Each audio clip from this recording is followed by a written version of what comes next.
All right, you ready? Week 5 previews and the storyline versus two big games with the non-publics. Red Bank Catholic is playing Seton Hall Prep, and then Donovan Catholic's playing St. Joe's of Montvale, and everybody else is playing somebody else in another division. So now we get to see, maybe our division's better than your division, that type of Right. thing, right? And then overarching, we have the short conference getting a statewide spotlight with Yeah. those two matchups. St. Joe Montville in the NJ.com top 20 is number 5. And Seton Hall Prep is number 10 and just beat a really, really good Irvington team 2020 last week. So that was a huge win for them and an impressive win that shows like this is a team that is not going to be any kind of easy win for RBC, who incidentally is number 3 in the state. So it's 3 versus 10 there. But yeah, their quarterback, Liam Lonergan, threw 4 TDs last week for Seton Hall Prep in that game. And RBC, so much was put into the Donovan Catholic. I mean, they have been since last year waiting for that one. So much focus had been on there that you don't want to have a letdown spot here because you can't against a team that caliber. And it's at Red Bank Catholic, correct? Yeah. Yes, that helps. Yeah, that does help because Donovan's playing at MetLife, or should we say Jet Stadium? Good. All right, good. But yeah, Red Bank Catholic's going in there, number 3 in the state against the number 10 Seton Hall Prep. Had a big emotional win because they did break a 2-game losing streak to Donovan. They did. And that game, theoretically could have been for the final number 1 ranking or went a long way towards a potential division title. Number 1. There was just so much riding on that game that, again, ton was built up for that. But both of these teams, you have to be right back on your game this week. You got to win your backdoor games. You could be state champion and you come home, and if you lost to your rival, you ain't getting that respect. Well, and I also think this is just, again, this is a respect kind of game for how good is the short conference. Yeah. For a year, since the dawn of time in New Jersey football, the North Jersey non-publics have been the juggernauts for so much of it that, you want to go up there and prove yourselves or, have them come here to you, whatever, and beat these teams to show like, hey, the non-public programs we have down here are just as good as the ones up there, which RBC has proven with a couple state titles here in recent years. But yeah, this is just one of those games where you're going to have the eyes of way more than Monmouth and Ocean County on you this week. I mean, they're playing the number 10 team overall in the state after a big emotional. This is going to be a huge statement game for their program too.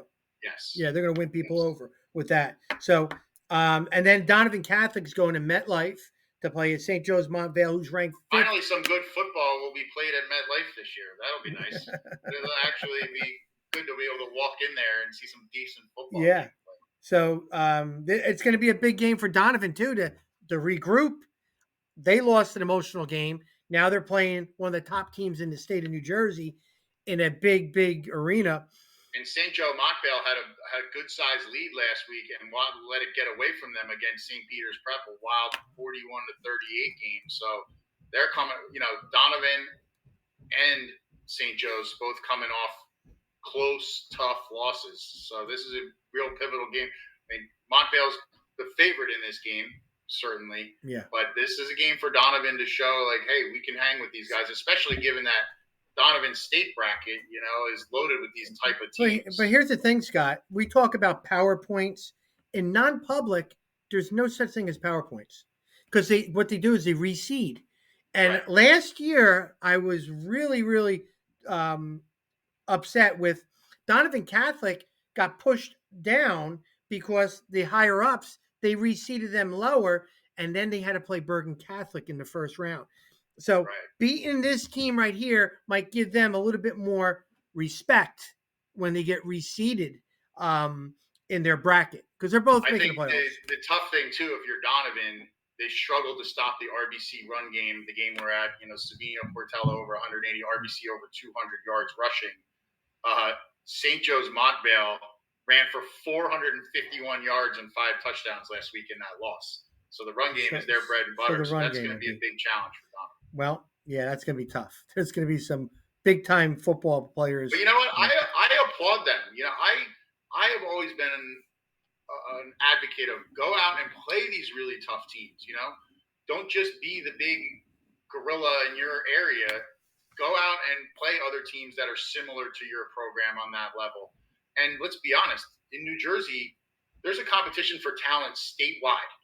Like you're competing, whether you want to say, even though St. Joe Montbale's on the other end of the planet up there's players from down here that, might be thinking about going to schools up there. Like the competition for talent is statewide. So you want to prove yourself against these teams and show like we belong in that echelon. Yeah, I mean, I think football is different than basketball or baseball. You could play top level teams. The tackles are a little harder. They're a little faster. They're a little stronger at certain positions, and the physicality is what overwhelms people sometimes when you play that caliber. Right. There's everybody. I remember my college coach said, when you're on turf, you're a lot faster, and then so's the other team. Right. So it kind of, Well, and recruiting wise, you talk about, college recruiting wise, when you want to get film playing other top guys, FBS level talents that have X amount of offers. I mean, these are the games where you get that film. You're going to match up with a guy who might be a big time Power 5 recruit. So it's also your chance to show yourself against that level of competition when you might not get a ton of opportunities to do that during the year. Yeah, and you want respect for all-star teams or with college recruiting. It's who you got the yards against or who did you make the play against, because that says a lot, the competition factor with that. And Tom, now as far as locally, we have all non-divisional games this week. And it's weird how it worked out. You don't really have that like top 10 matchup of two things. And the one game that stood out to me, and more just for crazy, like coincidental reasons, is Marlboro playing St. John Vianney a week after both of their quarterbacks suffered serious injuries. And they both are trying to like deal with this traumatic situation and now have to go against each other. If you didn't know what happened last week, you would say 4-1 Vianney playing at 3-1 Marlboro. Like, come on, that's huge. But there's a little kind of, there's a little bit of a downplay of this game a little bit because everybody's focused on, a little bit other things. But it is a big game. That's the thing. Just think of your state playoff points and seeding. Like, that's a huge game for both of those schools to get a win. Marlboro's going to make the playoffs. Why? Even if they lose this game against Vianney, they're getting a multiplier. A B-level multiplier. They're going to get, and that's what they didn't have last year. So they already have 3 wins. They're going to get a multiplier. They're going to make the playoffs, but are they just going to waltz into the playoffs and not be a factor? I think it's really going to be a question of what do these teams look like now with 2 different guys playing quarterback, and both of those players, Aaron Treese and AJ Schwartz, were very good in the secondary. Yeah. So they have to be replaced on that side of the ball too. So I think that's the thing, is just this is going to be what do we look like going forward? I'm more interested to see how Marlboro adjusts, because Vianney's got Foley at quarterback. I think he'll be the quarterback, and I think they'll be okay there. I think they got a little bit more different players. Marlboro, are they going to go with Klein, or are they going to move a kid like Ryan Mendez to quarterback? Because you got to get to a point now. You got to say, we have to have our best athlete on offense playing quarterback right now, or is it the next guy that's been practicing? Or because sometimes you're rotating players in practice, not even thinking that he's the next guy. Well, he's the next guy right now. So who is going to be the quarterback for Marlboro? We're going to find out. Right. Yeah, and I think that's the thing. Both of these teams are having such promising seasons. Can they keep it going after these tough losses? Ocean Township, Raritan. All right, that's a big game. 4-0, 3-1. The number 7 ranked team versus the number 12. I'm going to be at that game. Tyler Douglas playing, Kieran Falzone on the other side. A lot of explosive offensive players. Could this be a high-scoring game? 40-30. And if it is, I'm not tweeting it out. I'm not. Yeah, I mean, Raritan's been a little banged up. They got shut out by Point Borough. I'm interested just to see Ocean outside of their division. They've done really well into their division. How do these divisions compare? Yeah. Ocean looks like it's on the way to being the division champ, whereas Raritan's probably like maybe second or third behind Point Borough at this point. And Vianney. So how do these divisions stack up against each other? I mean, no one's been able to stop Tyler Douglas, period. So that's almost the storyline week to week. Is anyone going to be able to slow him down? Or is, he just going to continue to put up crazy video games? PowerPoints. It's a lot of PowerPoints for both teams. Both teams will Yep. make the state playoffs. Yeah, it'll be a fun game. Raritan is recovering from a couple guys being banged up. Oceans, knock on wood, healthy, which they weren't last year. So it's going to be very, very interesting with that. Howell Wall, like you said, we're now bringing an American division versus an Yes. independence. Howell just beat Morrow, who lost their quarterback. Now, if I'm them, I'll have a chip on their shoulder saying, wait a minute, we beat them.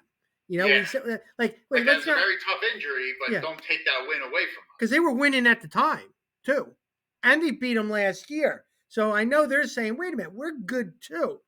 They had a Right. couple heartbreak games, and now Wall comes in winless, and we're going to see how good the American division really is, right? And it's going to be interesting because Wall needs to have a couple wins because they're going to get the multiplier. They'll be dangerous in the playoffs. I don't want to I play think Wall. Wall's biggest challenge this week is getting their offense going because that's the area they've really, really struggled for the most part in these first couple American Division games. Granted, facing tremendous defenses for the most part, 1 week after the next. But I think this is the game where they really want to start to build some offensive confidence, and their defense has been pretty solid. So, I think that you're right. This is just a great comparative look at the last place team in the American division against, like a second, third place team contender in another division. Yeah. And then you want to talk about a big PowerPoint type game would be Brick Memorial playing home versus Corey Davis with Freehold Township. And let me just say this. Every time Freehold Township loses or doesn't look good, this is like your mantra. The next week he does it. And that's scary because this could be a potential and with the way Brick Memorial is playing defensively, this potentially could be a game that said told you so next week. Yeah, I mean, I'll tell you what, the ball's going to be flying around in the air plenty at that game between, Dietz and Augello. Yeah. I mean, Brick Memorial plays one wild game after another every week. That Ocean game where they were firing back and forth with Douglas. Last week with Neptune, they're down 41-21. They come roaring all the way back and win in overtime. So their games have been like, don't leave your seat to even go to the bathroom or anything. You'll probably miss like 3 touchdowns. Before we go to that really speed talk of all the other games, I want to talk about Southern and Rumson. You're talking about the 15 ranked Southern Regional versus number 6 Rumson. An intriguing game, 2 traditional good defensive teams. Southern plays great defense, not moving the ball that well. I don't think Southern can get only 110 yards of offense and beat Rumson. They have to muster some type of points, create turnovers, whatever. I think Rumson's on a roll, and this could be a dangerous game for Southern playing on the road too against Rumson. Rumson's going to be that dangerous team in the playoffs that we're going to say, told you. Yeah, especially because they're young, and by the end of the season, the end of the regular season, those players are not going to be, the fresh-faced first-year starters. They're veterans by that point. So I think that, in Southern offensively, that's just been an Achilles heel for them. Even when they did beat Long Branch, it was 7-0. Last week they couldn't score against Middletown North. So that, their defense has to create turnovers and short fields if they want to be able to stick with Rumson. And, once again, though, the comparative strength of the American division against these other divisions. Rumson kind of a middle of the pack team in that division right now. Are they way better than a Southern team that's near the top of their division or not? Like, we're going to find out. When we're talking about the rest of week 5, I don't know if this game is really going to be competitive, but it has a great history. The Civil War, Toms River North versus Toms River South. I will say this, the most highly attended short conference game I ever covered, ever in 20 plus years, was when these two teams played each other in the early 2000s. They were both undefeated, and there was almost 9,000, 10,000 people there. It was absolutely crazy. So while North is a heavy favorite here, still great atmosphere, great rivalry. I mean, Toms River North is loaded with experience and still has some youth to him. Toms River South is just very, very young. This is a big mismatch. But leading up to the game, yeah, Civil War, a lot of history with that. Point Borough and East. That's just another good team looking to keep it rolling. Point Borough is a heavy favorite in that one. Time favorite. We're also, Manalapan, after a couple just gut-wrenching losses, they're not going to play a winless Freehold Borough team. I mean, Freehold Borough, like their schedule is just unforgiving. They got somebody mad on the committee that was making it right there. But yeah, you're right. Manalapan, I think, will be on track with that. Interesting game, though, Scott. We were talking about this earlier. Yeah, sneaky good game. Colts Neck Lacey. Yeah, I mean, listen, Colts Neck doesn't throw the football. They run and they play good defense. If Lacey can kind of stifle the run a little bit, this could be interesting because I think Lacey is a team that's getting a little bit more. They played Long Branch pretty tough and then petered at the end. They beat Central 31-18. This could be a game where it could be an upset. It's at Lacey. Lacey beat them last year. This is Colts Neck is one of those teams too that dominates the game, but then maybe not on the scoreboard. Like last week, really lopsided or this and that, but it's only 14-0, and then Lacey gets a big play. You never know. But I mean, Colts Neck obviously the heavy favorite in that game. I know. And then you have the rivalry game: Jackson Memorial, Jackson Liberty. I mean, Memorial has completely dominated this rivalry, and again, I think they come into this game as the favorite. Yeah, without a doubt. And Matawan and Homedale, Matawan may be a quiet 4-1 team. They're 14th in the Shore, playing a Homedale team that's been missing their head football coach. Coach Reynes has been out on medical for the last 2 weeks. So, and again, we're thinking of him. This could be an interesting game for Matawan to get to 4-1, which they have not been at that for a while. With that, and then Monmouth Shore is a very intriguing game. Yes, that's an interesting crossover game. Like Shore, like we've talked about, looks like the best team in that Patriot division. How do they fare against a Monmouth team that's kind of like middle of the pack in their division? And they played each other the last year too.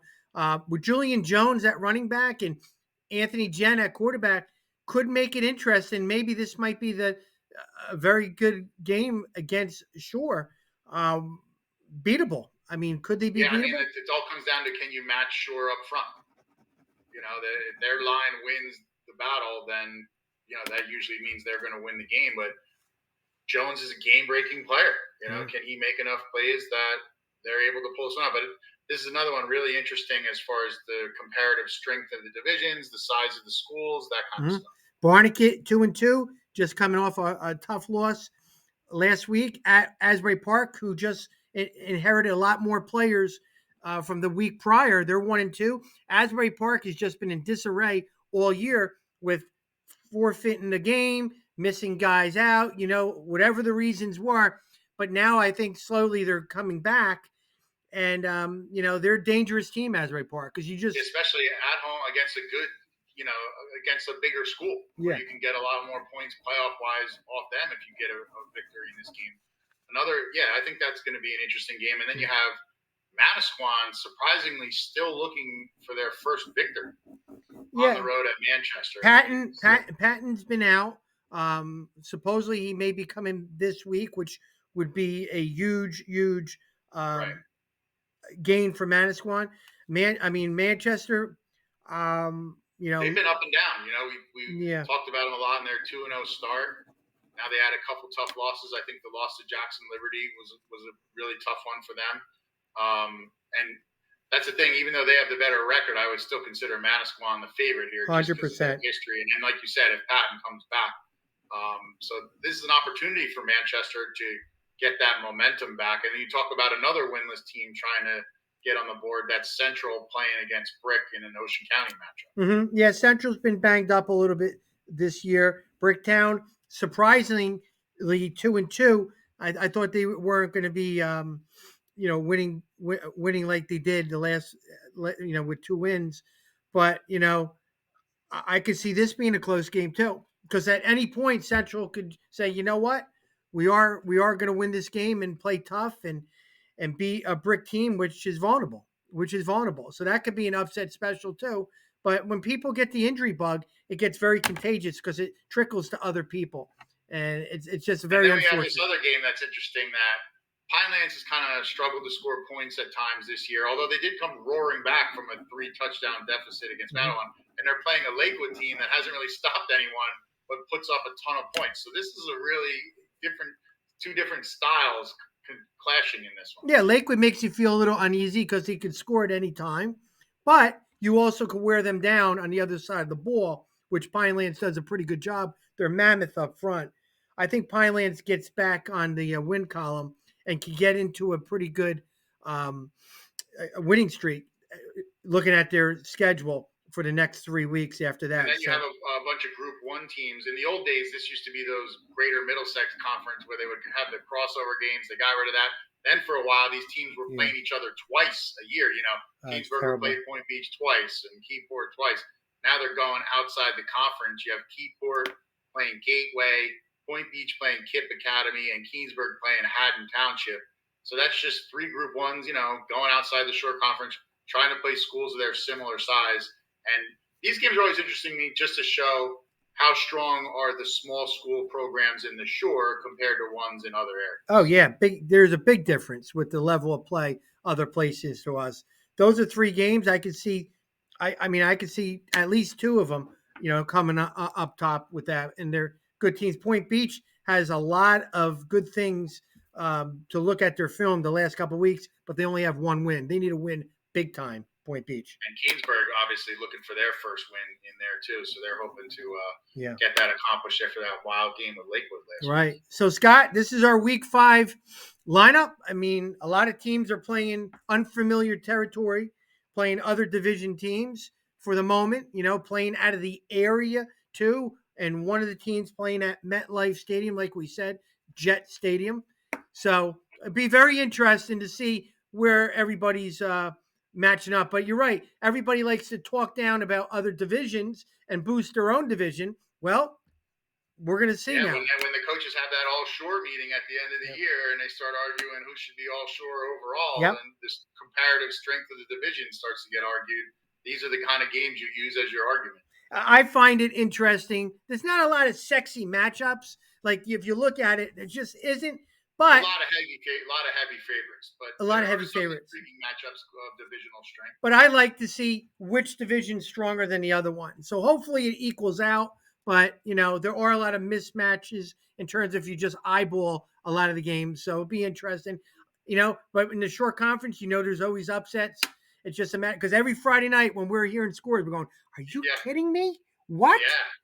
Did you read that wrong?" Yeah. After the first couple teams, there's a ton of parity in the Shore Conference this year. So you're right. You can't be completely shocked when some of these scores come across. Scott, I always wanted to do that. I wanted to retweet or tweet out the wrong score from the other side to see if people really are looking at my tweets.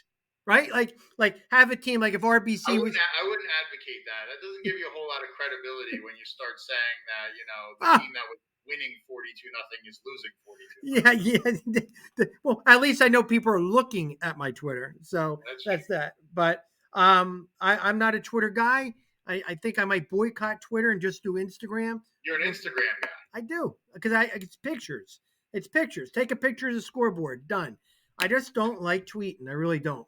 But you know what? You are good at tweeting. So, so now you're throwing this on my shoulders. I'm only kidding. Well, Scott, another, we're getting 1 week closer to state playoff time. Next week, I think we'll start talking briefly about state playoff.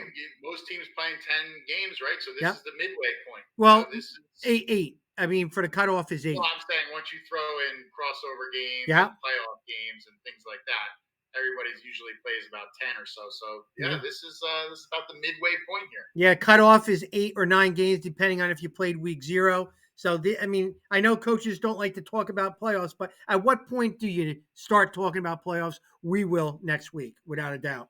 So I'm Rob Davis, Scott Stump. We're saying goodbye to everybody. Enjoy your weekend.